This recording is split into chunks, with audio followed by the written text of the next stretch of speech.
lots of people from ADB and ADBI. From ADBI, Linda has been painstakingly working with us. So with these remarks, let me get right into the subject matter of this event, which is, of course, the infrastructure development and innovative finance.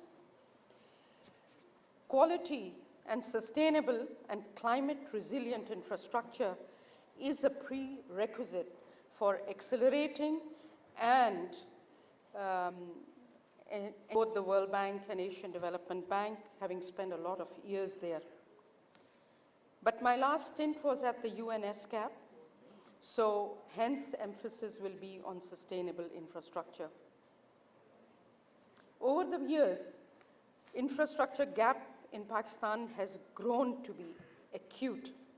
Opportunity cost of years of neglect has been high, contributing to loss of about 4 to 6% of GDP. Logistical bottlenecks enhance the cost of production of our goods by about 30%. This evidence is presented in a State Bank report, which was sponsored when I was at the State Bank, but it was also steered by Salim Raza, who followed.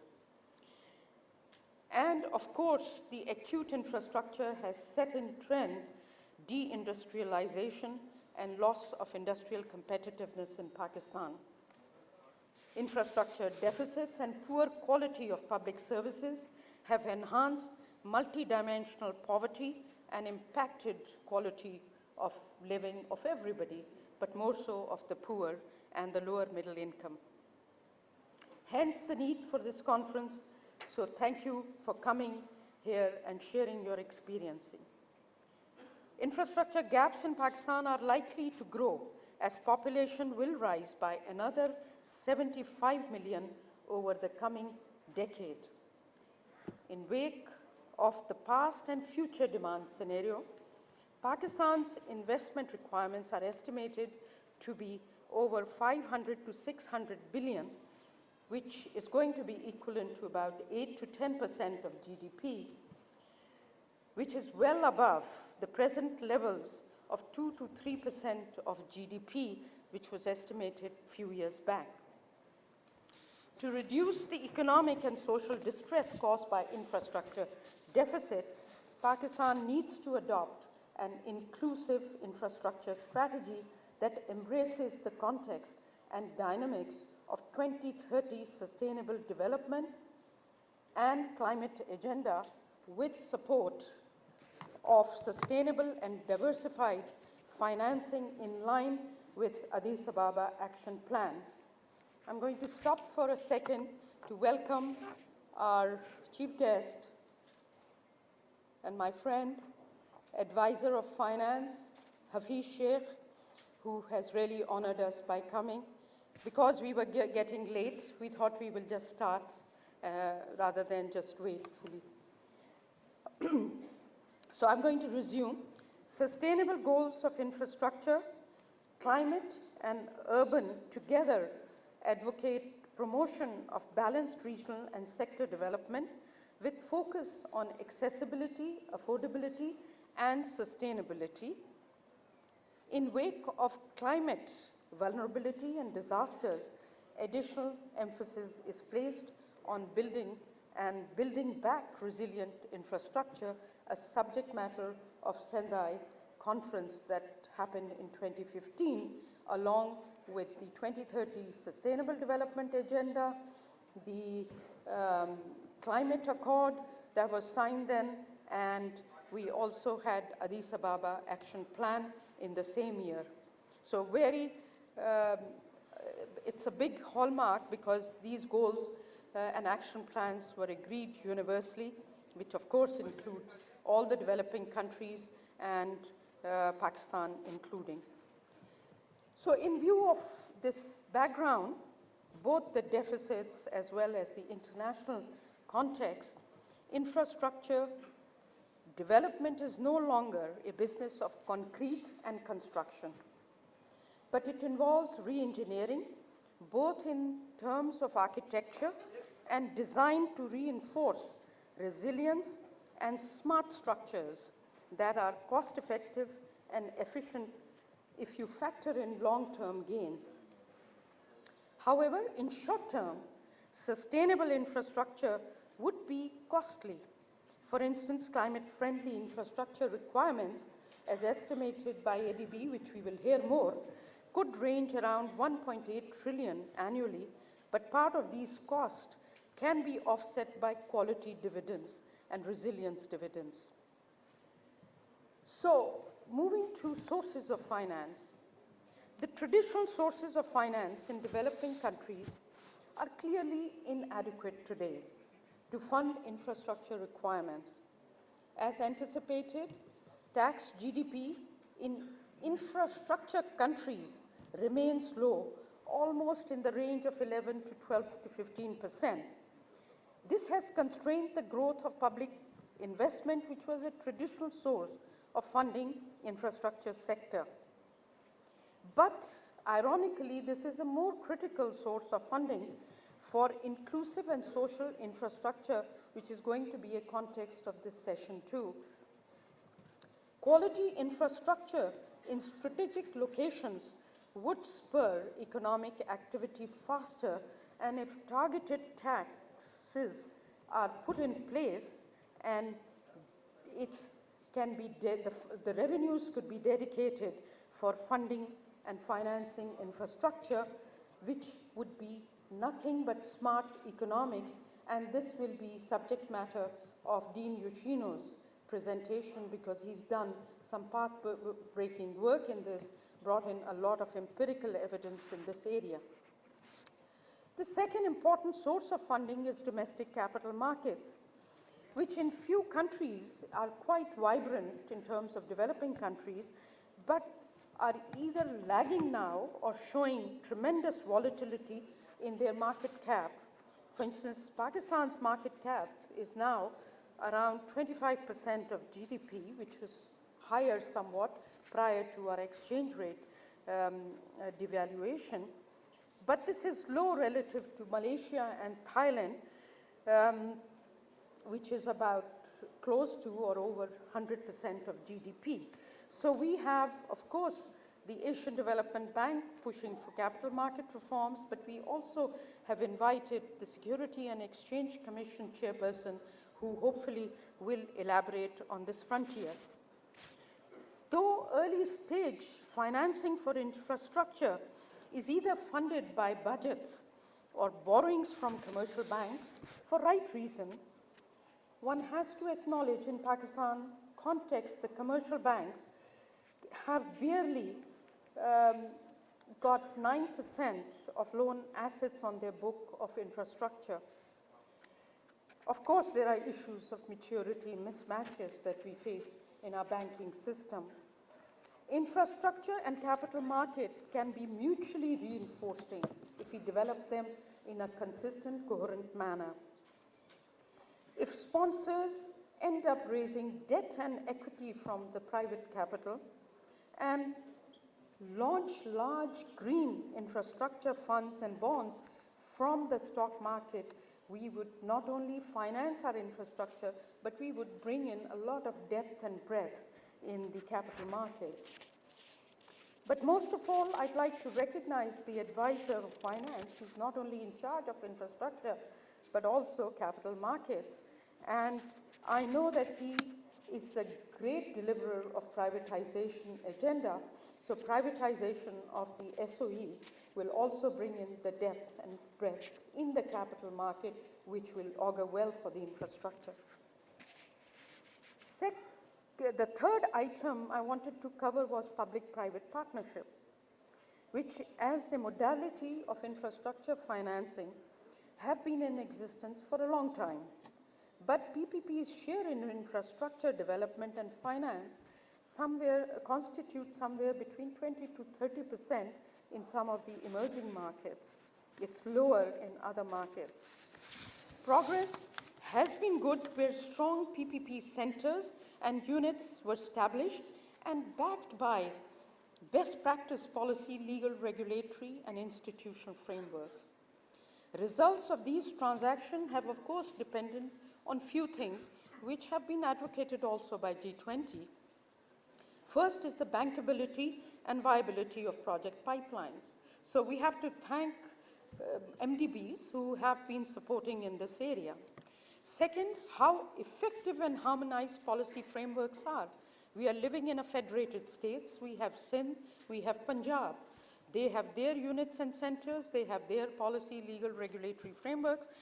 Hopefully, these will all move towards best practices because differentiated regime within one country is not going to result in anything but arbitrages.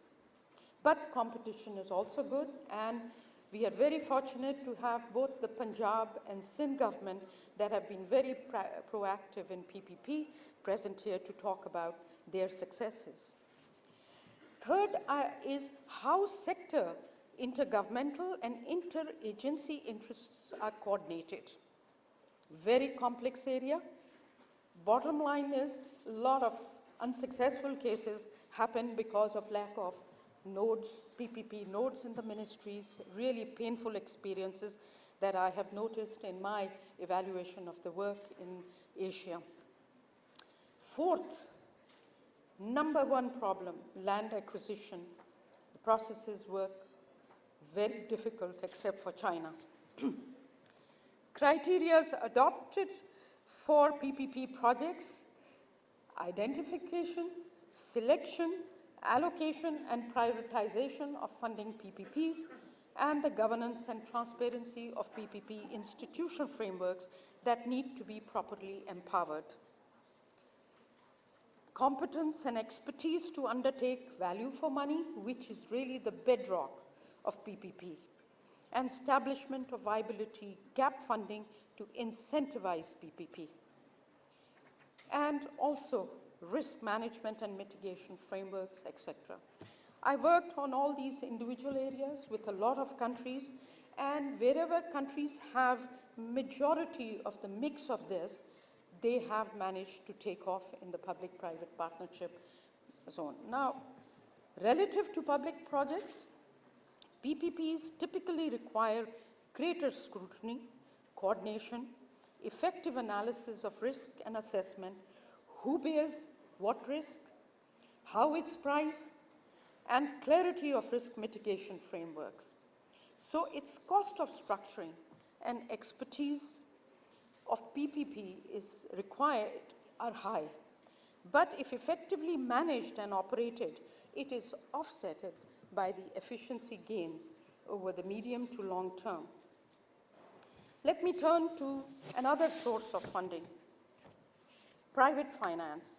Normally one would have expected that with such good returns on infrastructure, particularly on energy, where the guaranteed returns, particularly in Pakistan, private finance has played a critical role in infrastructure development, but reality is that over 2008 to 2017, perhaps as a result of deleveraging, only $1.5 trillion private flows were invested in infrastructure across the board. This is the evidence from the Overseas Development Institute report based on institutional data. Almost 78% of this was standalone private financing, while 20% was only leveraged through co-financing by MDBs, so calling for more that needs to be done by the MDBs. Of course, the support of MDBs post-2008 crisis has been enhanced because when I was in G20, there was a lot of talk of really having optimal capital enhancement of the institution. Two of them are here. They've had that enhancement, and they have definitely built on their infrastructure business. The advantage of private financing is, of course, because it mixes different sources of revenue based on risk return. Okay, with this, let me tell you that within Pakistan, commercial banks, loans remain the major source of financing, irrespective of the fact that it's small. But of course, we have been fortunate that some of the investments have been coming from different windows. But one has to admit that commercial bank funding may not offer the maturity or the exchange risk management needed for long gestation projects. In any case, credit guarantees by public sector, which have been given by the Ministry of Finance, private, but of course, there's a cap on contingent liabilities there, but also they have to be private players who are needed to insure against defaults also, provided they cap it with proper pricing.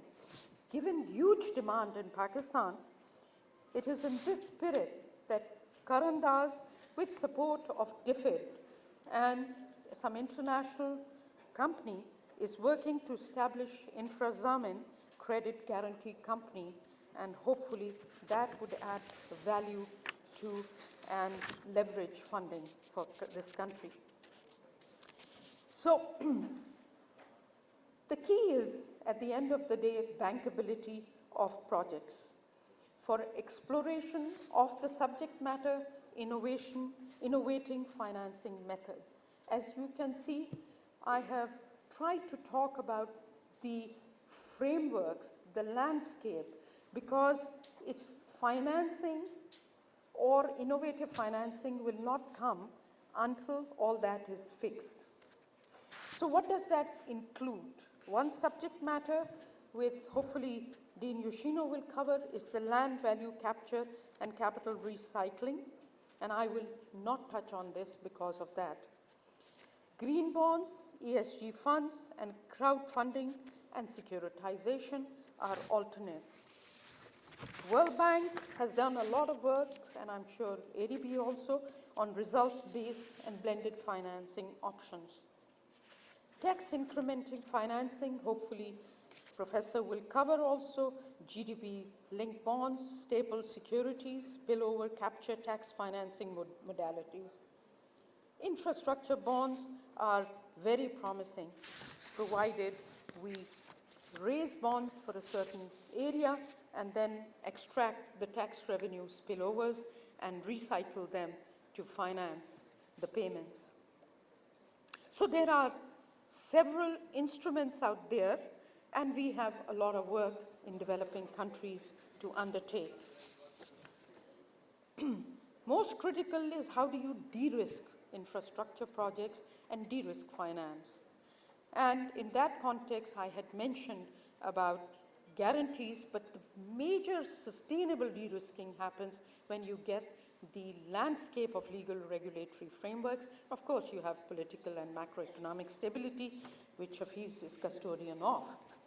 So let me conclude by thanking you all, and also to mention that this session was, of course, on the request of Professor Yoshino, but I felt there was huge demand in this country for this session because it will have high payoff and high dividends, simply because knowledge management is the most pricey thing everywhere. Among others, it will also help our country to revive aggregate demand, generate much needed jobs, and reduce disparities, not only contribute to reduction of fiscal deficit, and we are helping Advisor Saab, you in that context. Thank you so much for being here.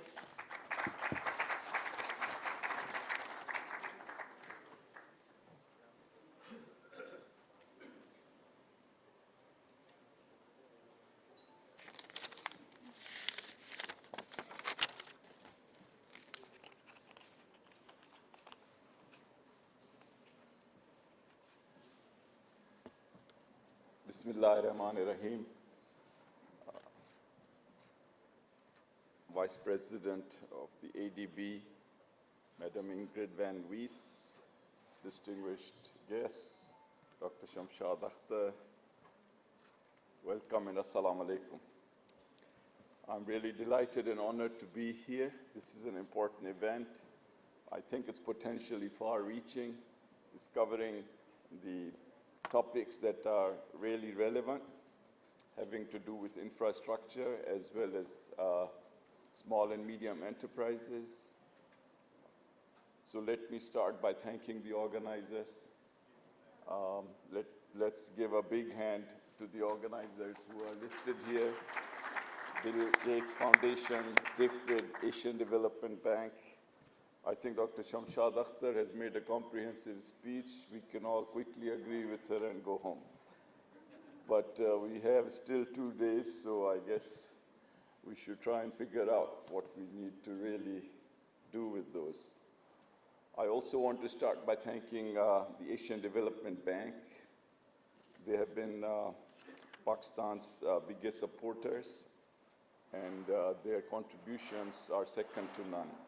So I would like especially to thank the ADB and, of course, my dear friend, the Res Rep, Madam Yang, who is doing an excellent job. So let's give a big hand to the ADB and the Res Rep. Okay, now look, I've been to many functions like this in my life, and frankly, I'm so busy, I am reluctant to come. But I think because it's so important, I thought I should come and demonstrate the government's commitment to what's going on over here. I want to say that we should try, let me start by giving a bit of unsolicited advice. First is, let's try not to make long-winded speeches about how good PPP is and how important it is to get innovative finance and all that, okay? That's all given. That's why we are here. Let's also try not to have too many speeches, but dedicate as much time to give and take, as much time learning from the participants, as well as giving, long-winded speeches. The third thing is that from my point of view, I would be, or from the government's point of view, very interested in knowing what we need to do. So the focus should be on practicality. What is it that's possible here, and what should we be doing? So if somebody can, at the end of the 2-day workshop, organize in simple English exactly what are some of the 5 things or 10 things that we need to do, which are neither so formidable that nobody can do it in less than 10 years, and not too obvious either.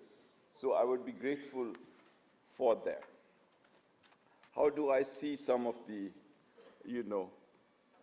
challenges here, and what are we attempting to do to try and create the right environment for these kind of ideas and schemes to flourish? Let me start, first of all, especially for our foreign guests, to say that this government inherited a very, very threatening economic situation.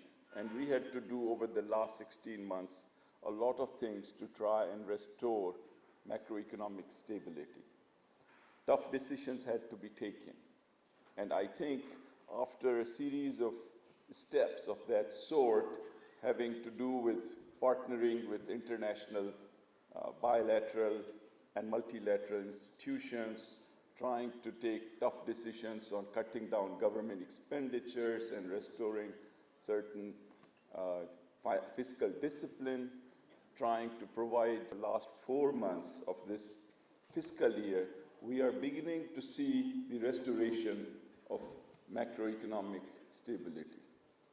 For the first time in many years, we have a current account surplus this month. For the first time in many years, we have our primary balance on the fiscal side is in a surplus. The stock market, which is one barometer of confidence, is amongst the best performing in the world for the last few months. The exchange rate, which we took a bold decision to allow market forces to determine, has stabilized and is allowing people to make the longer-term decisions needed for Pakistan's development. We have a renewed interest from the international community in the Pakistani markets. In the last 4 months, the investment in Pakistani bonds from outside investors has reached $1 billion. The foreign direct investment has increased in this period by about more than 200% compared to the same period last year. I'm not trying to say that everything is rosy. We still have the challenge of trying to tackle prices. We still have to deal with, of course, the expectations of the people related to generating more jobs and achieving higher growth rates. But the good news is that the growth rates that we agreed with the IMF are going to be surpassed by a vast margin. Similarly, the IMF just did a review of the first quarter, and they concluded that all the agreed criteria with them, all the performance agreements with them were surpassed by comfortable margins. So this is a good show of confidence. And I think what I want to say is that this is a government committed to fiscal discipline. It's a government committed to the role of the private sector. It is a government committed to transparency, good governance, and cracking down on corruption. This is a government that is reaching out to international community, both in the multilateral agencies, but even more importantly, in the international and domestic private sector. So a approach, a platform has been created on which to build and correct some of the deficiencies of our country's economic legacy. Where are the areas that we have historically, as a country, not done so well? Well, first is that we have not done a very good job in attracting foreign investment or in boosting our exports. And this is the big lesson of history, that if you cannot tackle the question of alliances, partnerships, business relationships with the rest of the world, you cannot really bring prosperity to our people. So I think what we have been trying to do is really create an environment which is conducive for these kind of mechanisms to flourish. What we have tried to do, in spite of budgetary constraints, is to give incentives to our exporters. For example, there are no taxes on exports. Because we realized that exports had stagnated in the last 5 years, the growth rate of exports in the last 5 years was 0%. We decided to remedy it. So we are providing support to our exporters by giving them subsidies on electricity, giving them subsidy on natural gas, giving them subsidy on loans. And last week we announced a 300 billion additional availability of credit on subsidized rates. And as a result, we are beginning to finally see exports go up. And in these 4 months that have passed, exports have begun to rise. So that's a good solution. As Dr. Shamshad Akhtar said, we need also to think in terms of improving domestic productivity by making our state-run corporations better, and most preferably in the hands of the private sector. So we are trying to generate new momentum on the privatization side, and I would like that some of these innovative schemes and ideas are helpful in structuring some of those transactions. At the same time, we are trying to remedy another big problem that we have had historically, which is to generate revenues for the government. Because if we cannot generate revenues, some of these schemes we cannot perform. And some of the infrastructure requirements which inevitably fall upon the government cannot be undertaken. And some of the counterpart funds we need to make available for our development institutions cannot be forthcoming, and we would be forced to borrow. So it's very important that we try to do a much better job, and I want to report to you in the first 4 months of this year, in fact, our revenue collection has increased by over 15 to 16% for the same period last year. And if you discount for the loss of revenue from import compression, then this number goes even above 20%. Another important source for the government to support infrastructure and SME is to generate funds through non-tax revenue. And I would like to also report to you that our non-tax revenues in the first 4 months are like more than double those of last year. And although our target for this year is 1.2 trillion, in fact, I want to tell you with confidence that that target will be surpassed easily. So the combination of things that the government has to do, I want to come here and share with you. Of course, there are some institutional requirements that have to be fulfilled before the private sector or other participants can really fully flourish with these kind of instruments. I see sitting in the government ministry here in Islamabad that a big challenge is how to make the different stakeholders coordinate and cooperate. Because we have a constitution that is a federal one, and you know that we have states or provinces that are very important in the decision making. So what we need to do is figure out better ways of coordinating between the center and the provinces on the one hand, and between the international agencies and the government on the other hand, and between the different parts of the government on the third hand. Because you have the planning ministry, the economic affairs ministry, the ministry of finance, of course, revenue ministry, and the sector ministries, whether it is that of power or whether it is that of the water or whatever. So all these things, you know, do pose a challenge. The other, so first, we have to achieve a degree of macro stability, which we feel that we have begun to achieve. Second, we need to coordinate better amongst the different stakeholders. The third, we have to, as a government, provide a good regulatory framework and provide good incentives and try and get some of our institutions to be working better. So on the institution side, I want to tell you that that is our top priority. And we have, for example, in the central bank, brought in a person from the IMF, a good professional, and we have given them autonomy to take decisions on setting up of the exchange rate, or the setting up of the discount rate. My predecessor or the finance secretary in the past would just call the governor and tell him what the interest rate or the exchange rate should be. I don't do that. I don't even like to talk too much about the exchange rate and the discount rate because I want to respect the institutional mandates of different places.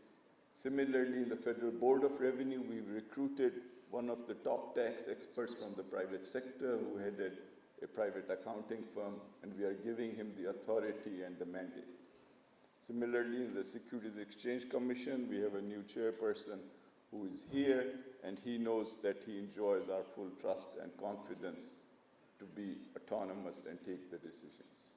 We're also setting up a private-public partnership authority, and we are also empowering them, and we are recruiting. We have recruited a CEO also from the private sector.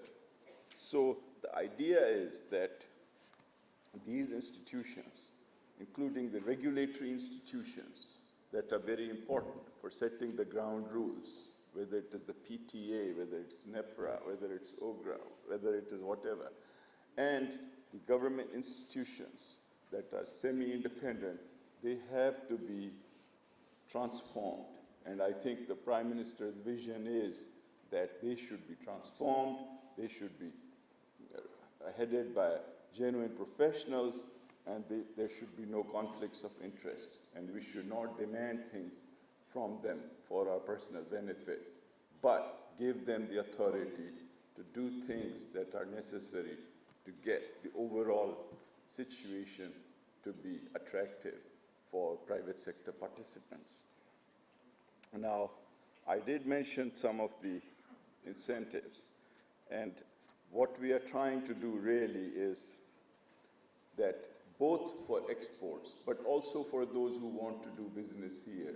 We are setting export or economic zones so that you can come and benefit from the set of incentives that are available there.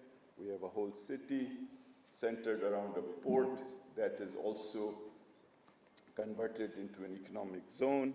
We have a good set of tax-related benefits for those who want to come and do business here. Now, of course, we did talk about getting the quality of the regulation right. We are working on it.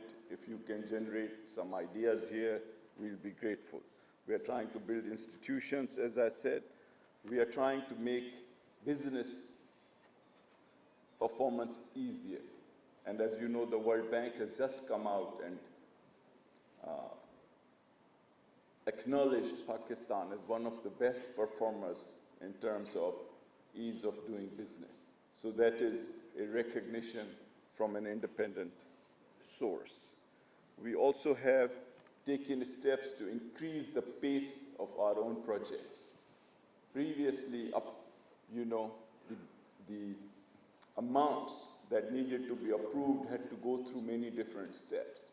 We have taken that mandate away from the ECNEC and told the ministries and the lower level to take decisions on their own up to 10 billion rupees. So there was a log jam of projects with Asian Development Bank, World Bank, and so on. All those have been resolved in the last few months so that many of these projects are now, on track. And I'm not interested in keeping more and more authority and power to myself or the finance ministry. We want to delegate. We want to let the sector ministries, the planning ministry, and others be able to take decisions so that the wheels of the government can move faster. And so I think these are some of the things that we are doing. At the same time, we obviously have to do many things on the financial inclusion side. I acknowledge that that's an area we need to do better. We need and are trying to do more in terms of debt management. We have a debt management office that is going to be doing a much better job in trying to look at the whole situation of debt, trying to bring the average maturity time less. In fact, there has already been an improvement on that. Because the infrastructure needs are phenomenal, and we have not done a very good job of investing in infrastructure. According to ADB, we need 8% plus of GDP to go into infrastructure over the next 10 years or so, per annum. And the gap that we actually invest and what is needed is pretty huge. So we need to really zero in and think about what are the ways, what are the innovative ways, how are other countries more successful in this area, and what can we learn from them? How can we adapt those particular instruments into our own setup? Because the Pakistanis are a very resourceful people. They are very determined, and they are always curious and eager to find good solutions. So if you can come up with those kind of solutions, and that is the strength of the type of people who are here. They combine, institutional mandate with a lot of knowledge and awareness about what works and what doesn't work. On the PPP side, we have always talked about it, but haven't done much on it. So perhaps now is the time to really start doing much about it. And as I said, from our side, we are recruiting a top-notch person to head the PPP. We have in our public sector development program allocated 250 billion rupees worth of projects. And I think the challenge really is how to cut down the processing time of these PPPs. because they all sound great, but actually they're very hard to do in the real world. So what I want is for people to actually say, look, you know, how can you really do it? And what are the, you know, requirements? Because we can have endless seminars. I was in the World Bank, like maybe, I don't know. If I tell you how long back that was, you think I'm ancient. But, you know, even in those days, in the 90s, people in the World Bank used to talk about PPPs, and they are still doing that. And I think, but what is the track record? All over the world.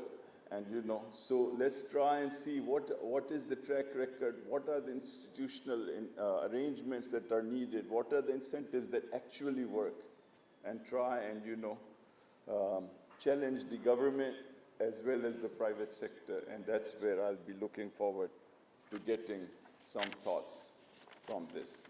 So let me try and conclude by saying that this is obviously a very important topic, and I'm grateful for the organizers to have done it. They have also assembled the right kind of people and are dedicating a lot of time, but really the trick is how are we going to decide whether this event and the resources spent on it were wisely spent? What is the way that we will measure the success of this two-day event? I think that it will be in the quality of the discussions and ultimately the practicality of the suggestions and what happens afterwards. If everyone splits and some people go to Manila and others go to London or wherever, and then, you know, some to Lahore and Karachi, they are still better informed. But I think it would be a shame if we do not actually come out with some practical suggestions, an implementation plan, and a way to monitor our progress following from this event, because it's a very big event, and we have a lot of expectations from it. So again, thank you for inviting me. I'm honored to be here, and I want to welcome all the foreign guests, as well as our colleagues from the provinces, and once again, thank the organizers. Thank you very much.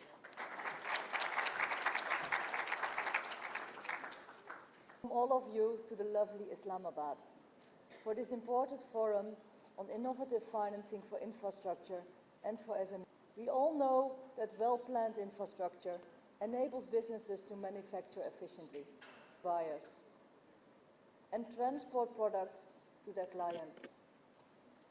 However, it's much more than that. While economic infrastructure such as roads, airports, utilities, and ports are critical drivers of the economy, social infrastructure is equally important. People rely on the state for quality healthcare facilities, access to education, and much more. The importance of quality infrastructure cannot be understated.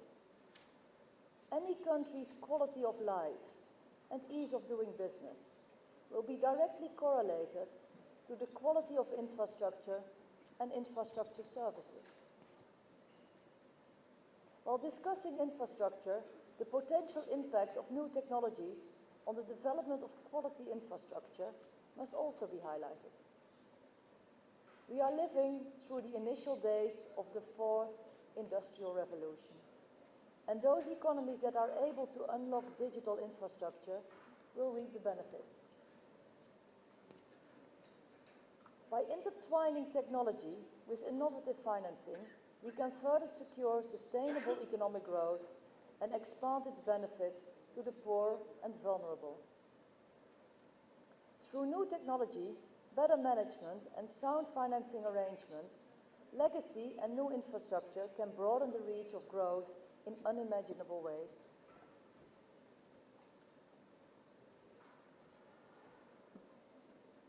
While enabling sustainable development of infrastructure.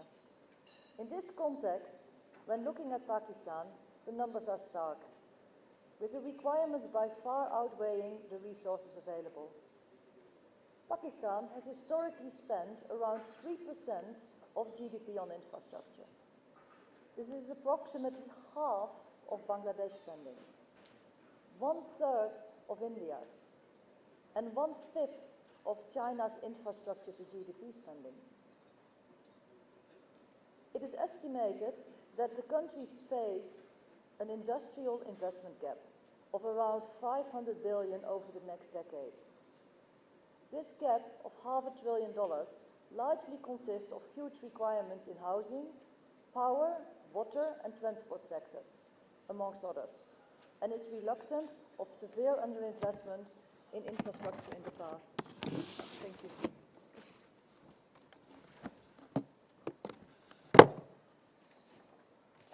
So what does this mean practically? According to the State Bank of Pakistan, the insufficient infrastructure causes a 4 to 6% loss of GDP on an annual basis. This is a loss that Pakistan cannot afford. The importance of infrastructure development highlights the need for access to financing. Given Pakistan's constraining fiscal deficit, high trade deficit, and large current account deficit, public financing will continue to be limited. Crowding in private sector is the only option and is paramount to unlocking the infrastructure gap problem. Private sector participation is necessary to bridge the infrastructure investment gap. We must all work together to build the enabling environment. If properly structured, this is a win-win situation, where the private sector will have access to new opportunities and the governments will be able to tap into new pools of financing. Infrastructure financing is currently 10% of total banking exposure in Pakistan, and while it has been growing, it is simply insufficient. Crowding in private sector will require a stronger regulatory and legal framework, especially in the context of public-private partnerships, as well as a deepening of capital markets to mobilize long-term financing, and a stronger financial intermediation and risk-sharing capacity. Over the past 2 decades, ADB has been successful in crowding in infrastructure finance from other multilateral, bilateral and local financial institutions in Pakistan. This includes Larif Energy, a first private sector hydropower project, which was co-financed by ADB, IFC, Islamic Development Bank, Proparco, National Bank of Pakistan, and Habib Bank Limited. Furthermore, through provision of a partial credit guarantee, we were able to structure a Sharia-compliant transaction for the financing of 2 wind projects developed by the Fawzi Foundation. The debt club included the Islamic Development Bank and a consortium of local banks. Another key avenue for private sector participation is the PPP modality, which can be a great tool for governments to improve access to and quality of infrastructure. However, even though it is often talked about as a one-size-fits-all solution, PPP is not a panacea. Successful PPPs require a solid legal, regulatory and institutional framework. And second, champions within the private sector, and last, innovation in the public sector. This is vital to create an ecosystem for PPPs and will help attract the private sector. Recognizing the need for a vibrant PPP sector, ADB, at the request of the government, has been a leader in promoting the use of PPP modality in Pakistan. ADB, in collaboration with the ISLAMABAD, currently has 3 PPP initiatives in the country. In both the provinces of Punjab and Sindh, ADB is financing a $100 million viability gap fund to support the commercial viability of PPP projects, for example, in social infrastructure. To To help prepare potential projects, a project development facility consisting of grant money has also been given to both Sindh and Punjab. Furthermore, in both provinces and at the federal level, ADB is supporting strengthening of the PPP framework through, for example, the operationalization of Pakistan's Public-Private Partnership Authority. The bank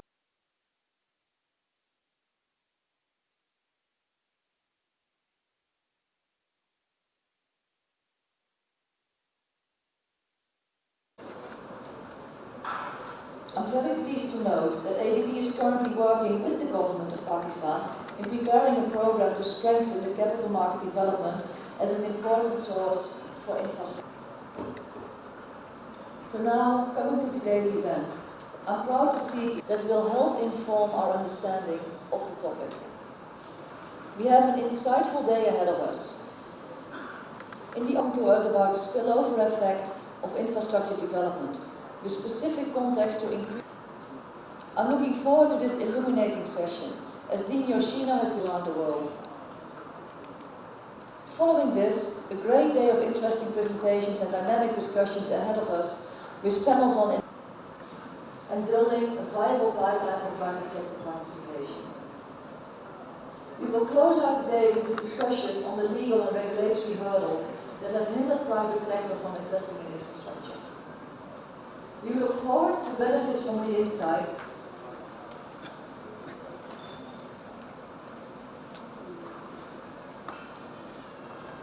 Thank you, Ms. Ingrid. Ladies and gentlemen, indeed, we're looking forward to a day of very insightful discussions, and we will let your friends and colleagues know about it. We're using the hashtag PIFF, which stands for Pakistan Innovative Finance Forum, and please feel free to share some of the quotes, the things that you learn at this forum with your colleagues. And indeed, there are Twitter handles, so feel free to tag them, and that would really help us spread the message forward. And now moving on, ladies and gentlemen. This entire speaker is our next speaker will also be coming out to discuss 1998. She was a World Bank Resident Mission in PRC as a financial specialist for 5 years. She's also worked in the civil service in the Ministry of Water and Power. Concurrently, she serves as the chair of the ADB and promotes bank-wide work in sustainable transport. She has extensive operational knowledge and experience in project processing. Ladies and gentlemen, please join me in welcoming the country director of the Pakistan Resident Mission of the Asian Development Bank, Ms. Shao Hong Yan.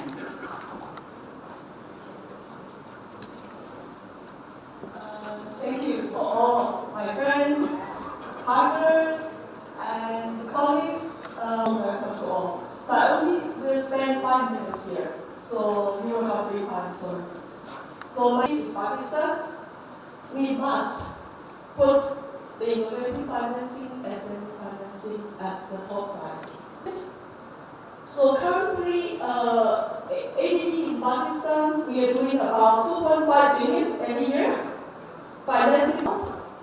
In ADB, we have made the 3 major changes in a recent program I'd like to report to the audience today. In Punjab, with different help, we have been able to provide 100 million US dollar each to provide the project development financing and project viability, sharing their practical experiences. So in this way, we are mobilized only in much needed infrastructure projects like water, wastewater treatment, roads, sewage system treatment, electricity, solar financing, social and education projects. But I have to admit here, it is much sector operations into the operations of our resolution here to create the synergies. Could you stand up? He is actually from private sector, and we got him as our only doing transactions after transactions. We thought we are in public sector to do what we call OPPP. So we are now quite excited. In sync, we started OPPP already. We signed some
us that we need to go for solar energy. Can you help us do something in the PPP framework?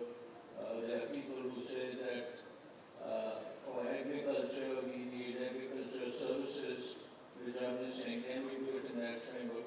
So the answer is yes, we can probably do it. And my own feeling is that over the next decade, the PPP framework flows into infrastructure would exceed the flows to the PSDP, Public Sector Development Program, and the Annual Development Programs, and it will probably exceed it by a very large margin. The key is to establish the frameworks. These days, the private sector is a bit reluctant to come forward. For that purpose, we need to have very good legislation so that their investment is protected. This is long-term investment, and the protection has to be there that the contracts will be honored. So we established this authority under an ordinance, which has now been presented in the Parliament. So very soon there will be a bill for PPP authority, and the main reason for that is that we need to establish the kind of confidence which the private sector needs to get into this kind of framework. So now we are into an interaction with the construction industry, with the financial industry, also with designers, all kinds of people who come up with ideas. So the pipeline is getting larger and larger, and hopefully this will be the way forward. So as you said, that in the past this has not been very successful. Partly the reason is perhaps there was that ownership was not there. It was too easy to finance infrastructure through the PSDP. You didn't have to do much work. You could get even politically oriented projects done.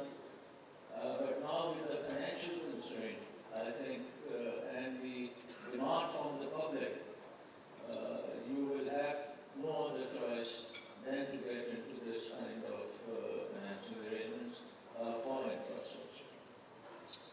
Thank you, sir. That's really correct to say that if we have to have robust ADP, triple Ps will have to be done. We won't have enough space in the budgets otherwise. Afsam, I come to you. Run a practice of transaction